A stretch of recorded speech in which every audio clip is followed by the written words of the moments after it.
Good morning, students. നമ്മൾ ഏകദേശം 10 നമ്മുടെ ഈ 2020 അക്കാഡമിക് ഇയർ നമ്മൾ സ്റ്റാർട്ട് ചെയ്തിട്ടുണ്ട്. ഓക്കെ, നമ്മുടെ പ്രിൻസിപ്പൽ സാറ് നിങ്ങൾക്ക് നമ്മുടെ കോളേജുമായിട്ട് ബന്ധപ്പെട്ടിട്ടുള്ള വിഷയങ്ങൾ സംസാരിച്ചു കഴിഞ്ഞു.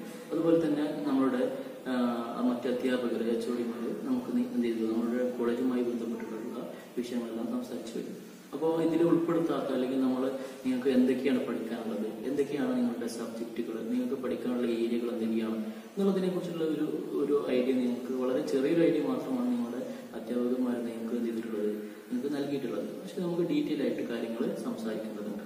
നമ്മൾ കഴിഞ്ഞ നമ്മുടെ സെഷനിൽ നമ്മൾ നേരത്തെ പറഞ്ഞിരുന്നത് എന്താണ്, നമുക്ക് നിങ്ങളുടെ ഈ ഒരു അക്കാഡമിക് ഇയർ എന്താണ് വളരെ ഫ്രൂട്ട്ഫുൾ ആയിട്ട് ഉപയോഗപ്പെടുത്താമെന്നുണ്ടെങ്കിൽ നമ്മൾ എന്ത് ചെയ്യണം, വളരെ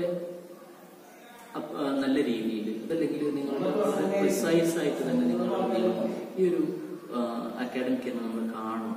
കാരണം എന്താണെന്ന് വെച്ച് കഴിഞ്ഞാൽ നമ്മൾ ഏകദേശം നവംബറിന്റെ 2nd വീക്ക് 3rd വീക്കിലേക്ക് നമ്മൾ കടന്നു കഴിഞ്ഞിട്ടുണ്ട്. ഇനി നമുക്ക് ഡിസംബർ, ജനുവരി, ഫെബ്രുവരി, മാർച്ച്, ഏപ്രിൽ, മെയ് 6 മാസമാണ് നമുക്ക് ഈ ഒരു അക്കാഡമിക് ബാക്കി എന്ന് പറഞ്ഞു കഴിഞ്ഞാൽ ഏകദേശം നിങ്ങൾ 2 സെമസ്റ്ററിന്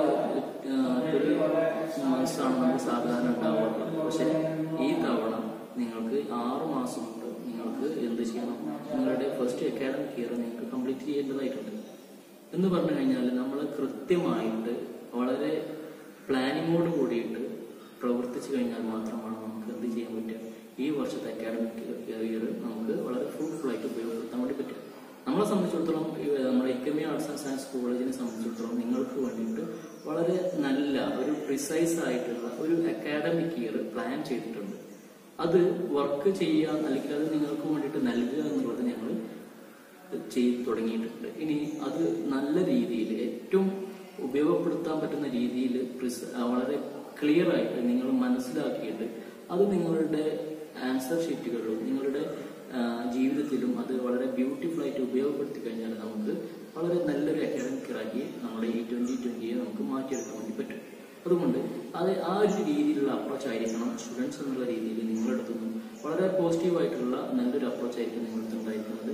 നിങ്ങൾക്ക് നിങ്ങളുടെ ഫ്യൂച്ചർ ബ്രൈറ്റ് ആക്കാൻ വേണ്ടിയിട്ട് എല്ലാവിധ സഹകരണങ്ങളും അല്ലെങ്കിൽ സഹായങ്ങളും നമ്മുടെ teachers, ICME arts and science കോളേജിലെ ടീച്ചേഴ്സ് എന്നുള്ള നിലയിൽ നിങ്ങൾക്ക് 100% സപ്പോർട്ടായിട്ട് നിങ്ങളുടെ കൂടെ നിങ്ങൾ ഉണ്ടായിരിക്കും. അപ്പോൾ ഇനി നമ്മുടെ വിഷയത്തിലേക്ക് വരുന്നത് ഞാൻ നേരത്തെ പറഞ്ഞിരുന്നു എന്താണ് നിങ്ങളെ പരിചയപ്പെടുത്തിയിരുന്നത്, എന്താണ് ഞാൻ ആരാണെന്നുള്ളത് അല്ലേ.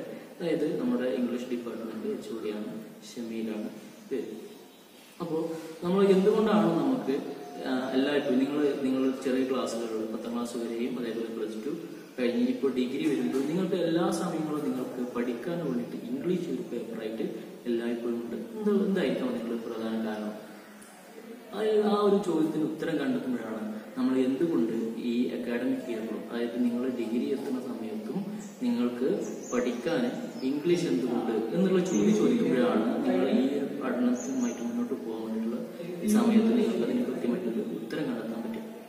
എന്ന് പറഞ്ഞു കഴിഞ്ഞാൽ അതിന് ആൻസർ ഇങ്ങനെയാണ്. വളരെ പ്രിസൈസ് ആയിട്ട് പറഞ്ഞു കഴിഞ്ഞാൽ, വളരെ ബ്രീഫായിട്ട് കാര്യങ്ങൾ പറഞ്ഞു കഴിഞ്ഞാൽ നമ്മൾ മനസ്സിലാക്കേണ്ടത് എന്താണ്,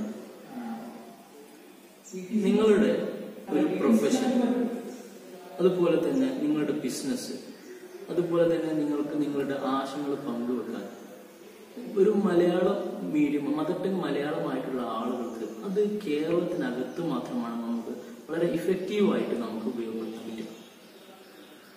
എന്നാൽ നിങ്ങളുടെ ഐഡിയാസ്, നിങ്ങളുടെ ബിസിനസ്, നിങ്ങളുടെ പ്രൊഫഷൻ ഇത് ഒരു വേൾഡ് വൈഡ് ഓപ്പർച്യൂണിറ്റി നിങ്ങൾക്ക് കിട്ടണമെന്നുണ്ടെങ്കിൽ നിങ്ങൾ എന്ത് ചെയ്യണം, നിങ്ങളുടെ ലാംഗ്വേജ് സ്കില്ല്, ഇംഗ്ലീഷിലുള്ള ലാംഗ്വേജ് സ്കില്ല് നമ്മൾ എന്ത് ചെയ്യണം, വർദ്ധിപ്പിക്കേണ്ടതായിട്ടുണ്ട്. കാരണം വേൾഡ് വൈഡ് ആയിട്ടുള്ള ഒരു മീഡിയം ഓഫ് ട്രാൻസാക്ഷൻ ആക്ച്വലി എന്താണ്, ഇംഗ്ലീഷാണ്. അപ്പോൾ ആ രീതിയിൽ ഇംഗ്ലീഷിനെ അപ്രോച്ച് ചെയ്ത് കഴിഞ്ഞാൽ നിങ്ങൾക്ക് വളരെ സിമ്പിൾ ആയിട്ട് തന്നെ നമ്മളുടെ ഈ ഒരു കോഴ്സ് വളരെ ബ്യൂട്ടിഫുൾ ആയിട്ട് നിങ്ങൾക്ക് ഉപയോഗപ്പെടുത്താൻ വേണ്ടി പറ്റും. അങ്ങനെ ഉപയോഗപ്പെടുത്താൻ പറ്റുന്ന രീതിയിലുള്ള ഒരു സിലബസ് ആണ് നിങ്ങൾക്ക് പ്രൊവൈഡ് ചെയ്യുന്നത്. നിങ്ങൾ ശ്രദ്ധിച്ച് നോക്കിക്കഴിഞ്ഞാൽ മനസ്സിലാവും. ഏറ്റവും സിലബസ് നിങ്ങൾക്ക് നിങ്ങളുടെ വാട്സപ്പിലായിട്ട് നിങ്ങൾക്ക് അയച്ചു തരുന്നതാണ്. ട്രാൻസാക്ഷൻ എന്ന് പറയുന്ന ഫസ്റ്റ് പേപ്പറാണ് ഞങ്ങൾക്കുള്ളത്. 2 പേപ്പറുകളാണ് നമുക്ക് ഫസ്റ്റ് സെമ്മിൽ ഇംഗ്ലീഷ് പഠിക്കാനുള്ളത്. ഒന്ന് ട്രാൻസാക്ഷൻസ് എന്ന് പറയുന്ന എസെൻഷ്യൽ ഇംഗ്ലീഷ് ലാംഗ്വേജ് സ്കിൽസ്, മറ്റൊന്ന് വേസ് വിത്ത് വേർഡ്സ്, നമ്മുടെ ഇംഗ്ലീഷ് ലിറ്ററേച്ചറുമായി ബന്ധപ്പെട്ടുള്ള കുറച്ച് കാര്യങ്ങളാണ് നമ്മൾ ഇത് പഠിക്കുക. അങ്ങനെ 2 പേപ്പറുകളാണ് നമുക്ക് ഇംഗ്ലീഷിൽ നമുക്ക് ഈ ഫസ്റ്റ് സെമ്മിൽ പഠിക്കാനുള്ളത്. അപ്പോൾ എസെൻഷ്യൽ ലാംഗ്വേജ് സ്കില്ല് ട്രാൻസാക്ഷൻ എന്ന് പറയുന്ന പേപ്പറിൽ നമ്മൾ ബേസിക് ലാംഗ്വേജ് സ്കിൽസ് ആണ് നമ്മൾ പഠിക്കാൻ വേണ്ടി പോകുന്നത്. എന്ന് പറഞ്ഞു കഴിഞ്ഞാൽ നമ്മൾ ബേസിക് ലാംഗ്വേജ് സ്കിൽ എന്ന് പറഞ്ഞാൽ എന്താണ്? ഒന്ന് ലിസണിങ്, മറ്റൊന്ന് എന്താണ് സ്പീച്ച്, മറ്റൊന്ന് എന്താണ് റീഡ്, മറ്റൊന്ന് റൈറ്റിംഗ്. അങ്ങനെ 4 എസെൻഷ്യൽ ലാംഗ്വേജ് സ്കിൽസ് ആണ് നമ്മൾ ഉള്ളത്. എന്ന് പറഞ്ഞു കഴിഞ്ഞാൽ എന്താണ്? നിങ്ങൾ മദർ ടങ്, നിങ്ങൾ മലയാളം എങ്ങനെയാണ് പഠിക്കുന്നത്? അത് തന്നെ എഴുതിയിട്ടാണ് പഠിക്കുന്നത്. മലയാളം അല്ല, പകരം നമ്മൾ ചെറിയ കുട്ടി വളരെ നന്നായി ചെറുതാവുന്ന സമയത്ത് തന്നെ നമ്മൾ ആളുകൾ സംസാരിക്കുന്നത് നമ്മൾ കേൾക്കണം ഏറ്റവും ആദ്യം ചെയ്യുന്നത്. ലിസണിങ് സ്കില്ല് നമ്മൾ വർദ്ധിപ്പിക്കുന്നു, അല്ലെങ്കിൽ നമ്മൾ അത് ഓട്ടോമാറ്റിക്കായിട്ട് നമ്മൾ ലിസൺ ചെയ്യുന്നു. അവർ സംസാരിക്കുന്നത് എന്താണ് അങ്ങനെ നമ്മൾ കേട്ടിട്ട് മനസ്സിലാക്കുന്നു. അതിനുശേഷം നമ്മൾ എന്താണോ കേട്ടിട്ടുള്ളത് അത് സംസാരിക്കാൻ വേണ്ടിയിട്ടുള്ളൊരു ശ്രമം നമ്മളെ നന്നായി ചെറുതാകുമ്പോൾ തന്നെ നമ്മൾ ശ്രമിക്കുന്നു. അതാണ് ഏറ്റവും ആദ്യത്തെ ലിസണിങ്. ദെൻ സ്പീച്ച്, സംസാരിക്കുക എന്നുള്ളത്. മൂന്നാമതായിട്ട് നമ്മൾ ചെയ്യുന്നത് എന്താണ്? റീഡിങ് അല്ലെ. നമ്മൾ എന്താണ് സംസാരിച്ചത്, നമ്മൾ എന്താണ് കേട്ടത്, അതൊക്കെ റീഡിങ്, അതായത് നമ്മൾ വായിക്കുക എന്നുള്ള ഒരു പ്രോസസ്സിലേക്ക് നമ്മൾ പഠിക്കുന്നു. അതിനുശേഷം മാത്രമാണ് നമ്മൾ റൈറ്റിംഗിലേക്ക് നീങ്ങുന്നത്. ആക്ച്വലി നമ്മൾ ഇംഗ്ലീഷ് എങ്ങനെ ചെയ്തിട്ടുണ്ടായിരുന്നത്? ചെറിയ കുട്ടികളാകുന്ന സമയത്ത് തന്നെ A, B, C, D എന്ന് പറഞ്ഞ് എഴുതിയിട്ടാണ് പഠിക്കുന്നത്. പക്ഷെ ശരിക്കും ലാംഗ്വേജ് അക്വയർ ചെയ്യണമെന്നുണ്ടെങ്കിൽ ഒരു ലാംഗ്വേജ് നമുക്ക് പഠിക്കണമെന്നുണ്ടെങ്കിൽ നമ്മൾ ഏറ്റവും ആദ്യം വർദ്ധിപ്പിക്കുന്ന സ്കിൽ ലിസണിങ് സ്കില്ലാണ്. കാര്യങ്ങൾ കൃത്യമായിട്ട് ലിസൺ ചെയ്യുക. അതിനുശേഷം നമുക്ക് സംസാരിക്കാനാണ് നമ്മൾ പഠിക്കുന്നത്. അതിനുശേഷം റീഡിങ്, അതിനുശേഷം മാത്രം റൈറ്റിംഗിലേക്ക് നമ്മൾ നീങ്ങുന്നത്. അപ്പോൾ ഇവിടെയും അതുപോലെ തന്നെയാണ് ഒരു സംഭവം കൊടുത്തിട്ടുള്ളത്. ഏറ്റവും ആദ്യം പ്രൊനൗൺസിയേഷൻ എന്ന് പറയുന്ന ഒരു ഏരിയ ആണ് നമുക്ക് പഠിക്കാനുള്ളത്. ലാംഗ്വേജ് സ്കിൽ എന്ന് പറഞ്ഞാൽ 4 ബേസിക് സ്കിൽസ് ആണ് നമ്മൾ വർദ്ധിപ്പിക്കാൻ വേണ്ടി ശ്രമിക്കുന്നത്. അപ്പോൾ നിങ്ങളുടെ ഈ ഒരു അക്കാഡമിക്, അതേപോലെ തന്നെ പ്രൊഫഷണൽ, അതേപോലെ നിങ്ങളുടെ ബിസിനസ്, നിങ്ങളുടെ ഐഡിയാസ് കൺവേ ചെയ്യാൻ വേണ്ടിയിട്ടൊക്കെ നിങ്ങളുടെ ഒരു യൂണിവേഴ്സൽ ആക്സെപ്റ്റൻസ് നിങ്ങളുടെ ഐഡിയക്ക്, നിങ്ങളുടെ ബിസിനസ്സിന്, നിങ്ങളുടെ പ്രൊഫഷണൽസിന് ഒക്കെ യൂണിവേഴ്സൽ ആക്സെപ്റ്റൻസ് കിട്ടാൻ വേണ്ടിയിട്ടാണ് നമ്മൾ ഇംഗ്ലീഷ് പഠിക്കുന്നത്. ഓക്കെ, അപ്പോൾ ആ രീതിയിൽ വേണം നമ്മൾ ഈ ഒരു പേപ്പർ നമ്മൾ ഏറ്റവും ആദ്യം കാണാൻ വേണ്ടിയിട്ട്. ഏറ്റവും ആദ്യം നമുക്ക് മൊഡ്യൂൾ കൊണ്ട് നമുക്ക് മൊത്തം 4 മൊഡ്യൂളുകളാണുള്ളത്. അതിൽ ഏറ്റവും ആദ്യത്തെ പ്രൊനൗൺസിയേഷൻ എന്ന് പറയുന്ന ഒരു ഏരിയയാണ് നമുക്ക് പഠിക്കാനുള്ളത്. അതായത് how to pronounce a word, അതിലുള്ള എങ്ങനെയാണ് വേർഡ് പ്രസന്റ് ചെയ്യുന്നത്, അല്ലെങ്കിൽ എങ്ങനെയാണ് വേർഡ് പ്രൊനൗൺസ് ചെയ്യുന്നത്. ചില വേർഡുകളിൽ നമ്മൾ ഒരു ജസ്റ്റ് ഒരു ലെറ്റർ മാറ്റി കഴിഞ്ഞാൽ അതിന്റെ പ്രൊനൗൺസിയേഷൻ മാറാറുണ്ട്. അങ്ങനെയുള്ള സംഭവങ്ങളെ കുറിച്ചിട്ടാണ് ഏറ്റവും ആദ്യത്തെ മൊഡ്യൂൾ എന്തായാലും നമ്മൾ പഠിക്കുന്നത്. പ്രൊനൗൺസിയേഷൻ എന്ന് പറയുന്ന ഒരു ഏരിയയിൽ നമ്മൾ പഠിക്കുന്നത്. പിന്നെ വൊക്കാബുലറിയാണ് നമുക്ക് പഠിക്കുന്നത്. ഓക്കെ, എന്താണ് വൊക്കാബുലറി എന്ന് പറഞ്ഞു കഴിഞ്ഞാൽ? അതായത് നമ്മൾ പലപ്പോഴും നമ്മുടെ ഇംഗ്ലീഷ് സംസാരിക്കാൻ വേണ്ടിയിട്ട് പറ്റാത്തൊരു സാഹചര്യം എപ്പോഴാണ് വരാറുള്ളത്? നമുക്ക് നമ്മളുടെ ഐഡിയ കൺവേ ചെയ്യാൻ വേണ്ടിയിട്ടുള്ള വേർഡ്സ് നമ്മുടെ കയ്യിലില്ല. ഇംഗ്ലീഷിലെ വേർഡ്സ് നമുക്ക് കയ്യിലില്ല. അതുപോലെ തന്നെ നമ്മളുള്ള വേർഡ്സിനെ കണക്ട് ചെയ്യാൻ വേണ്ടിയിട്ടുള്ള കണക്റ്റിംഗ് വേർബ്സ് അല്ലെങ്കിൽ കണക്റ്റിംഗ് സംഭവങ്ങൾ നമ്മുടെ കയ്യിലില്ല എന്നുള്ളത് തന്നെയാണ് അതിന്റെ പ്രധാനപ്പെട്ട ഒരു കാരണമായിട്ട് നമ്മൾ പലപ്പോഴും ഉണ്ടാവുള്ളൂ.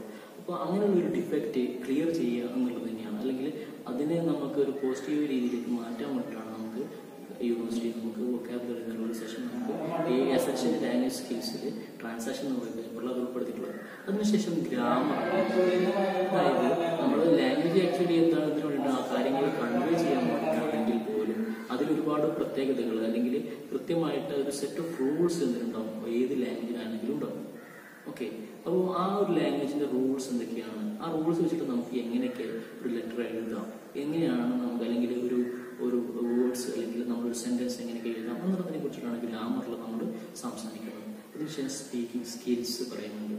അതായത് നമ്മൾ കോൺവെർസേഷൻസ്, അതായത് നമ്മുടെ ഇപ്പോൾ നമ്മൾ ടീച്ചേഴ്സുമായിട്ടുള്ള conversation, how to speak with students അല്ലെങ്കിൽ how to speak with teachers. നമ്മൾ ഈ പ്രത്യേക സിറ്റുവേഷനിൽ നമ്മൾ സപ്പോസ് നമ്മൾ റെയിൽവേ സ്റ്റേഷൻ, നമ്മൾ എങ്ങനെയാണ് ഒരു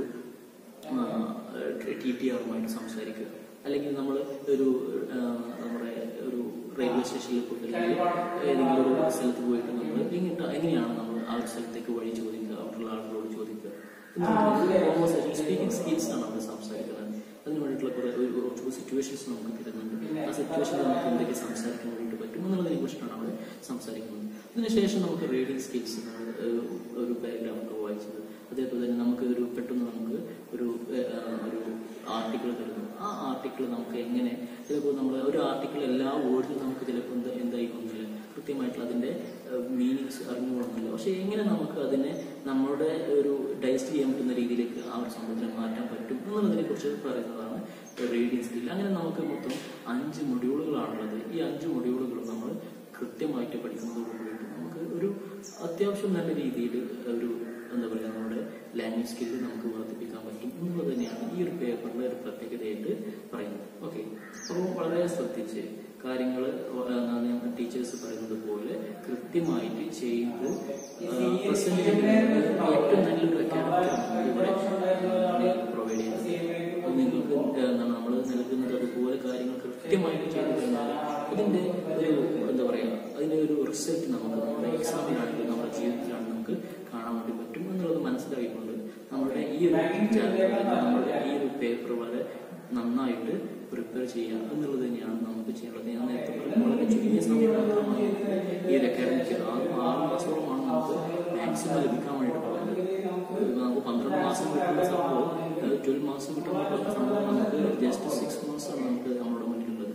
അപ്പോൾ ആ സമയം ഏറ്റവും നല്ല രീതിയിൽ ഉപയോഗപ്പെടുത്തി കഴിഞ്ഞാൽ മാത്രമാണ് നമുക്ക് അത് നമ്മുടെ ഫ്യൂച്ചറിൽ നമുക്കത് നല്ലൊരു എന്താ പറയുക ഒരു ഓപ്ഷനായിട്ട് നമുക്ക് ഈ ഇംഗ്ലീഷ് മാറാൻ വേണ്ടി പറ്റുള്ളൂ. അതുകൊണ്ട് ആ രീതിയിൽ ഈ സംഭവത്തിനെ അപ്രോച്ച് ചെയ്യണം എന്നുള്ളത് പ്രത്യേകം വീണ്ടും ആവർത്തിക്കുകയാണ്. അപ്പോൾ ആ രീതിയിൽ കാര്യങ്ങൾ ചെയ്യുക എന്നുള്ളതാണ്. ഇനി നിങ്ങൾ +2 കഴിഞ്ഞിട്ട് നിങ്ങളൊരു ഹയർ സ്റ്റഡീസിലേക്ക് നമ്മൾ മറ്റൊരു ലെവലിലേക്ക് മാറിയിരിക്കണം ആക്ച്വലി ചെയ്യുന്നത്. നിങ്ങൾ നേരത്തെ കണ്ടതുപോലുള്ള ഒരു സെഷനെ അല്ല നമ്മുടെ ഈ ഡിഗ്രി കാലയളവ് എന്ന് പറയുന്നത്. അപ്പോൾ അതിൽ പ്രത്യേകം ശ്രദ്ധിക്കേണ്ടത് നമുക്ക് എന്തൊക്കെയാണുള്ളത്. നേരത്തെ പറഞ്ഞു പ്രൊനൗൺസിയേഷൻ, വൊക്കാബുലറി, അങ്ങനെ കുറേ സംഭവങ്ങൾ പറഞ്ഞു അല്ലേ. അതിലൊക്കെ ഉള്ള ഒരു പ്രത്യേകത എന്താണെന്ന് വെച്ച് കഴിഞ്ഞാൽ ഇനി നമ്മളിത് കൃത്യമായിട്ട് പ്രവർത്തനങ്ങൾ ചെയ്ത് കഴിയണം. എങ്കിൽ മാത്രമാണ് നമുക്ക് ഈ ഒരു സെമസ്റ്ററിൽ ഇതിന് മാക്സിമം സ്കോർ ചെയ്യാൻ പറ്റും. ടോട്ടൽ ക്രെഡിറ്റ് 3 ആണെന്ന് പറഞ്ഞിരുന്നു അല്ലേ. നമ്മൾ ക്രെഡിറ്റ് പോയിന്റുകളാണ് നമ്മൾ, പിന്നെ അതേപോലെ ഏറ്റവും അവസാനം CGPA എന്ന് പറയുന്ന ഒരു സംഭവമൊക്കെയാണ് നമുക്ക് ഈ ഒരു യൂണിവേഴ്സിറ്റിയുടെ നമ്മുടെ സെമസ്റ്റർ സിസ്റ്റത്തിലുള്ളത്. അപ്പോൾ ട്രാൻസാക്ഷൻ എന്ന് പറയുന്ന പേപ്പർ നമ്മൾ ഇന്റേണൽ, അതായത് നമ്മൾ 2 സംഭവങ്ങളാണ് നമുക്ക് മാർക്ക് സ്കോർ ചെയ്യാൻ വേണ്ടിയിട്ടുള്ള കാര്യങ്ങളാണ് ഇപ്പോൾ പറയുന്നത്. 2 സംഭവങ്ങളാണ് നമ്മൾ മാർക്കിന് വേണ്ടിയിട്ട് നമ്മൾ ആശ്രയിക്കുന്നത്. ഒന്ന് കോളേജിൽ നിന്ന് ലഭിക്കുന്ന ഇന്റേണൽ മാർക്ക്, മറ്റൊന്ന് നിങ്ങളുടെ പഠിച്ചതിന് ശേഷം നിങ്ങളുടെ എക്സാമിന്, യൂണിവേഴ്സിറ്റി എക്സാമിന് നിങ്ങൾ സ്കോർ ചെയ്യുന്ന എക്സ്റ്റേണൽ മാർക്ക്. ഇത് 2ഉം കൂടിയിട്ടാണ് നിങ്ങൾക്ക് എന്ത് ചെയ്യാറുള്ളത്, നിങ്ങളുടെ ഗ്രേഡ് തീരുമാനിക്കാറുള്ളത്. അപ്പോൾ ഈ എക്സ്റ്റേണൽ ഗ്രേഡ് അല്ലെങ്കിൽ എക്സ്റ്റേണൽ മാർക്ക് എന്ന് പറയുന്നത് നിങ്ങൾ എത്രത്തോളം പഠിച്ചിട്ടുണ്ട് എന്നുള്ളതിനെ കുറിച്ചിട്ട് ഇവാലുവേറ്റ് ചെയ്യാനുള്ള ഒരു സെഷൻ. രണ്ടാമത് ഇന്റേണൽ മാർക്കാണ്. അതായത് നമ്മൾ കണ്ടിന്യൂസ് ഇവാലുവേഷൻ CE എന്ന് പറയാറുണ്ട് അല്ലേ. അപ്പോൾ ഈ CEയിൽ നമ്മൾ എന്തൊക്കെയാണ് ഉൾപ്പെടുത്താറുള്ളത് എന്നുള്ളതിന് നമുക്ക് ഏകദേശം 16 മാർക്കാണ് നമുക്ക് എന്തിൽ ലഭിക്കുന്നത്, CE മാർക്കായിട്ട് ലഭിക്കുന്നത്. ഓക്കെ, 60-ലായിരിക്കും എക്സ്റ്റേണൽ മാർക്ക് ഉണ്ടാവുക, പിന്നെ അതേപോലെ ഈ 16-ലായിരിക്കും ഈ സംഭവങ്ങൾ ഉണ്ടാവുക. അപ്പോൾ ഈ 16 മാർക്കിൽ നിങ്ങൾ എങ്ങനെയാണ് നമ്മൾ സ്കോർ ചെയ്യുക എന്നുള്ളതാണ്. അതായത് നമ്മൾ കോളേജിൽ നിന്ന് നിങ്ങൾക്ക് ലഭിക്കുന്ന മാർക്കാണ് ആക്ച്വലി ഈ CE എന്ന് പറഞ്ഞാൽ ശിവരാശിയുടെ നമുക്ക് ലഭിക്കുന്നത്. അപ്പോൾ 4 ക്രൈറ്റീരിയകളാണ് നമുക്കുള്ളത്. ഈ 16 മാർക്ക് എങ്ങനെയാണ് സ്കോർ ചെയ്യുക എന്നുള്ളതിനെ കുറിച്ചിട്ടാണ് പറയുന്നത്. ഒന്ന്, നമ്മളുടെ അറ്റൻഡൻസ്. നിങ്ങൾ കൃത്യമായിട്ട് ക്ലാസ്സുകൾ അറ്റൻഡ് ചെയ്യുക എന്നുള്ളതാണ് ഏറ്റവും ആദ്യത്തെ മോസ്റ്റ് ഇമ്പോർട്ടൻറ്റ് പോയിന്റ് എന്ന് പറയുന്നത്. കൃത്യമായിട്ട് ക്ലാസ്സുകൾ അറ്റൻഡ് ചെയ്യുക.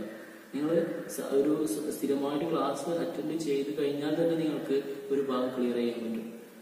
മറ്റൊന്നെന്ന് പറഞ്ഞാൽ നമ്മുടെ അസൈൻമെന്റ് ആണ്. നിങ്ങൾക്ക് നൽകുന്ന വർക്കുകൾ കൃത്യസമയത്ത് സബ്മിറ്റ് ചെയ്യുക, വളരെ നല്ല രീതിയിൽ സബ്മിറ്റ് ചെയ്യുന്നതാണ്. മറ്റൊന്ന് നമുക്ക് സെമിനാറാണ് ഉണ്ടാവുക. ഓക്കെ, നിങ്ങളുടെ പ്രസന്റേഷൻ സ്കില്ലിനെ കുറിച്ചിട്ട് നമുക്ക് അറിയാൻ വേണ്ടിയിട്ട് നിങ്ങളുടെ കഴിവിനനുസരിച്ച് നിങ്ങൾക്ക് അത് പ്രസന്റ് ചെയ്യാം. മറ്റൊന്ന് നിങ്ങളുടെ ഇന്റേണൽ എക്സാമാണ്.